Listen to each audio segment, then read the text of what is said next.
সকালবেলা উঠে বাসি কাজ করে চা করে টিফিন খাওয়া হয়ে গেছে। সকালে বিছনা টিছনা সব গোছানো হয়ে গেছে, বাসি কাজ ছাড়া হয়ে গেছে। ধরতে গেলে এ ঘরে সব কাজ গোছানো হয়ে গেছে।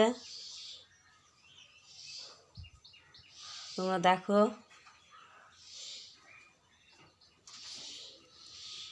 এই দুটো ঘরে গেলাম। এই যে বারান্দায় যে টিভি আছে, সব জামা কাপড় কাচা ধোয়া করতে হবে, পড়ে আছে। এই যে আমার শাশুড়ি দাঁড়িয়ে আছে, তোমরা দেখো। আর এইখানে আমরা থাকি।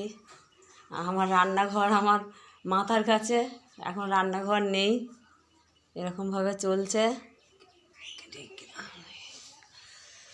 আর এই যে আমার